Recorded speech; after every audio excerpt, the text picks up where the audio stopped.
tutti e benvenuti nel mio nuovo vlog. E per chi non mi conoscesse, sono Alessio Croce del team Onfish e del team Rich Monk Italia e oggi sono in compagnia di Rocco Bozzuto, che anche lui, anche lui è del team Onfish, e siamo venuti ad affrontare il lago di Viverone. È stato un lungo viaggio per entrambi, soprattutto per Rocco, e siamo arrivati ieri sera tardi, tra una cosa e l'altra, intoppi in autostrada e varie problematiche. Siamo arrivati qui che erano le 8:30 e abbiamo fatto un giro di tutte le postazioni del lago. Purtroppo quelle che avevamo puntato erano tutte già prese e quindi abbiamo ripiegato sulla postazione Ceria, che è una postazione in cui ho già pescato 3 notti ad ottobre con un amico inglese.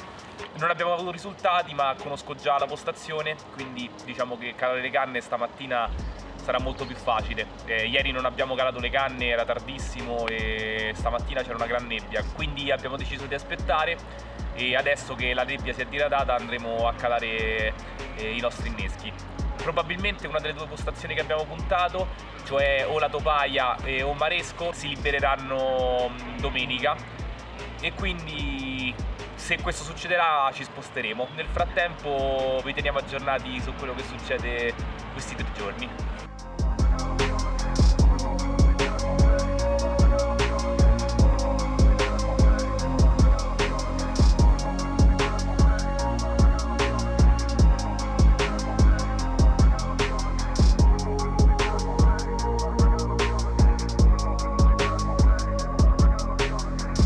E eccoci qui, siamo giunti al secondo giorno di pesca. Ieri alla fine abbiamo calato le nostre canne e abbiamo cercato di dislocarle al massimo.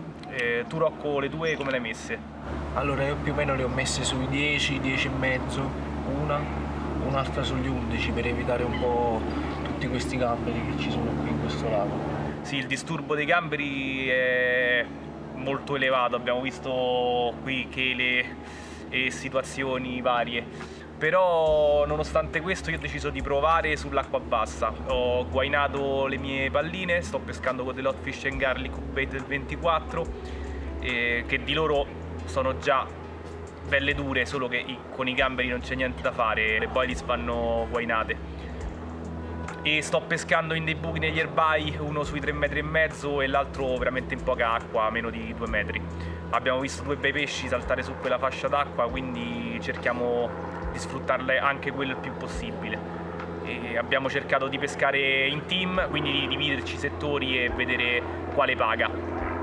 E ieri abbiamo dovuto ricalare le canne un'altra volta perché qui davanti c'è un sacco di erbaio e purtroppo si è alzato tanto vento frontale che poteva essere buono dal punto di vista della pesca, ma ci ha mandato completamente fuori pesca perché tutte le alghe sono andate ad ammassarsi sulle trecce e ci hanno spostato i piombi, quindi abbiamo dovuto ricalare ieri sera.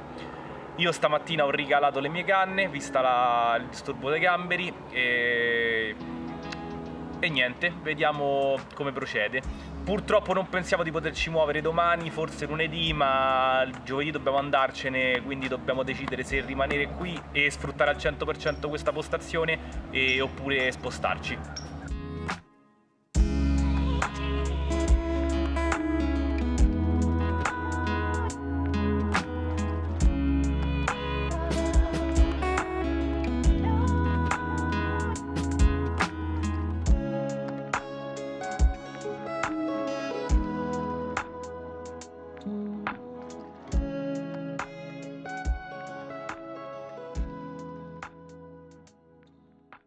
Siamo al 3° giorno di pesca, è passata la 2ª notte, anche questa notte non si è mosso niente. Ha fatto parecchio freddo, quindi ho spostato le canne che avevo messo nell'acqua bassa e anch'io nell'acqua più fonda. Dato che non si è più visto movimento e con la quasi gelata di questa notte, secondo me i pesci in acqua così bassa non ci girano, quindi tanto vale provare anche io più fondo. Oltretutto il disturbo dei gamberi è parecchio presente, con le guaie le palline hanno retto, però forse non ne vale la pena e quindi proverò anch'io a pescare più in profondità. Domani mattina probabilmente riusciremo a prendere un'altra postazione e proveremo a fare le ultime 3 notti da un'altra parte. Speriamo che sia più proficua di qui e speriamo che quest'ultima notte e quest'ultima mattina ci portino un bel pesce.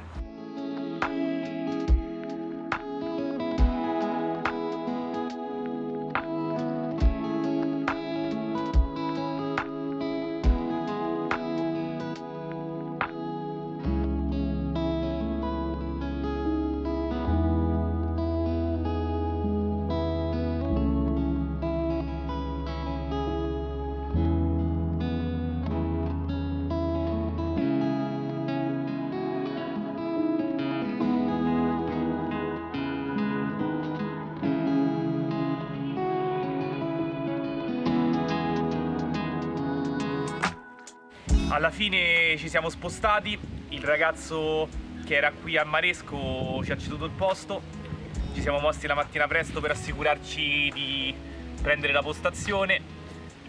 Da quella parte di lago dove eravamo non si muoveva niente. Sono 2 notti che siamo qui.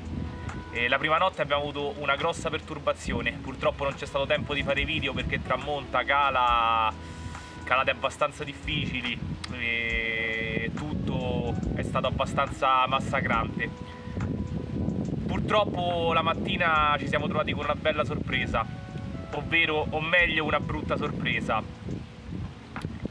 Durante la notte c'è stato un forte temporale e dei forti venti. Qui davanti è tutta acqua bassa e le alghe si sono ammalloppate su tutti i fili, quindi nella notte abbiamo sentito un paio di beep e la mattina siamo andati a recuperare le canne per liberarle. Su una canna c'era attaccata una carpa che siamo riusciti a guadagnare fortunatamente, una piccola ma bellissima specchi presa da Rocco. Allora raga, finalmente non è quello che stavamo cercando, però va bene così. Il primo pesce di Viverone. E mentre sull'altra canna, sempre in quella zona che è anche abbastanza lontana, purtroppo sulla mia, che abbiamo messo una canna a testa lì, ho trovato il filo completamente spostato all'interno dell'erbaio. La canna era calata su 10 metri e è finita su 4 metri d'acqua. Facendo angolo tra backlead e chili di alghe non abbiamo sentito un beep. Le canne purtroppo per l'acqua bassa sono anche lontano dalla tenda, quindi probabilmente con la forte perturbazione, il vento che spingeva dall'altra parte, la centralina ha avuto problemi, ma non so se è questo oppure molto più plausibilmente, visto che la centralina abbiamo provato molte volte, il fatto che le alghe, il peso delle alghe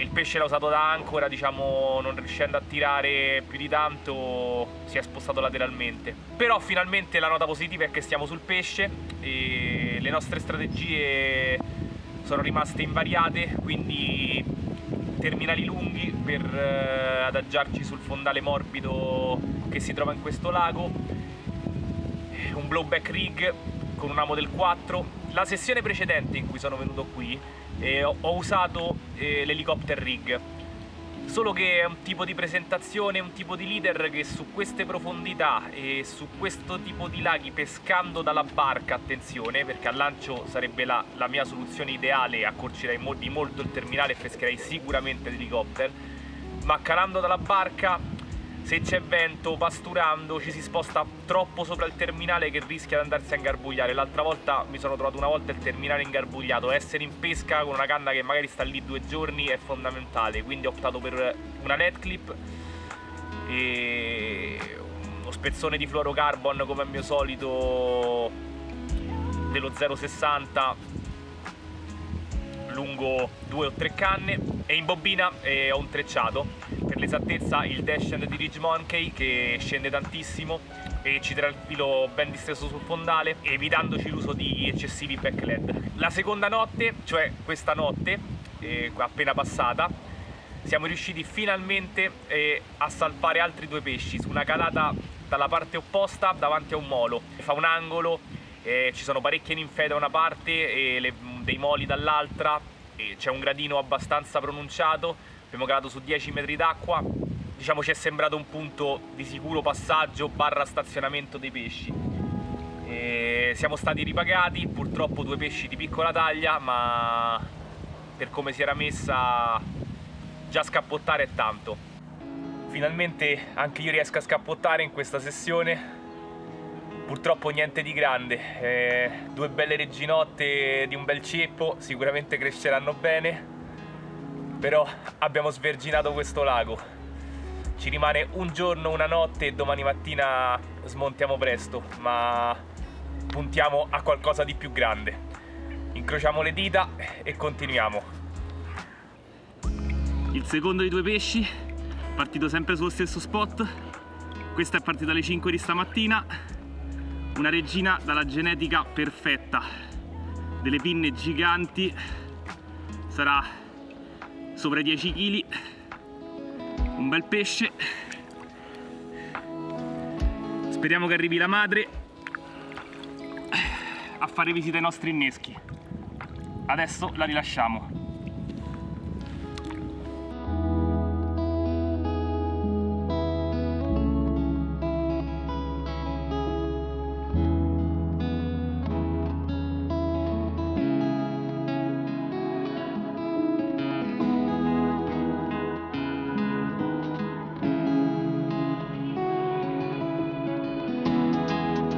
Ecco qui il terminale che sto usando per questa sessione. Chi mi conosce sa che odio i terminali troppo lunghi per una questione di meccanica e di allamata, ma con il fondale che c'è qui, come ho appena spiegato prima, è necessario e stare in pesca è sicuramente la prima cosa. Sto usando delle hookbait bilanciate Hot Fish e Garlic da 24 mm con un chicchetto di mais finto, si siedono appena sopra l'amo e si tengono a debita distanza dal fondale. Un amo Apex Snag Hook 2XX del numero 4, una buona quantità di tungsteno per favorire l'allamata e tenere il terminale steso. Vista la lunghezza del terminale ne metto di più di quanto ne metterei normalmente, e un anti-tangle sleeve da inserire nella Quick Change Swivel. Il terminale sarà una quarantina di centimetri abbondanti. Sembra che la soluzione stia lavorando bene, vediamo i prossimi risultati. Questo è il terminale che ho scelto per questa sessione, un blowback rig con un Hot Fish e Garlic del 24 e una Tiger bilanciata con un sughero. Un terminale abbastanza lungo per via del fango che si trova in questo lago e speriamo bene, ragazzi. Ora andiamo a calarlo.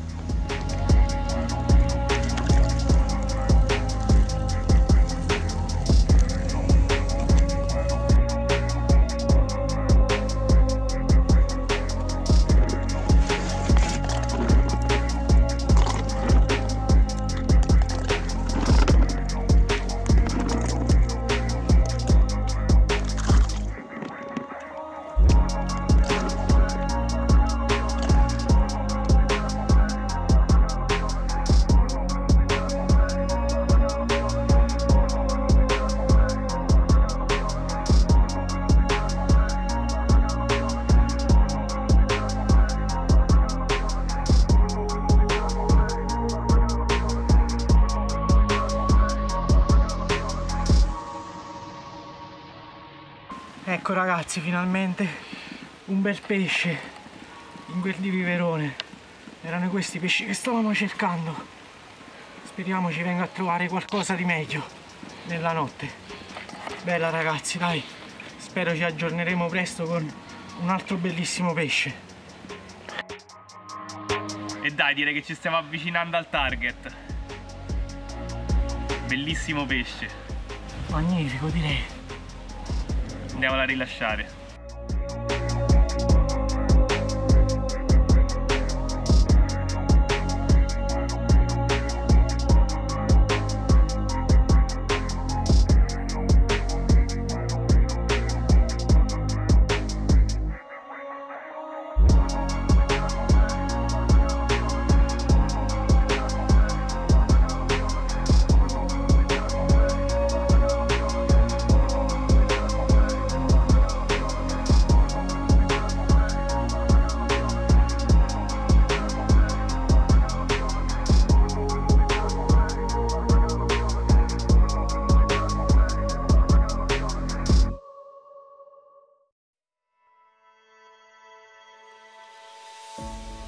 All'ultimo secondo, Rocco? Sì, all'ultimo secondo mentre stavamo smontando l'accampamento. Guardate che bellissimo pesce, ragazzi. E io direi che questo è il pesce che stavamo cercando. Sì, è proprio uno di quelli.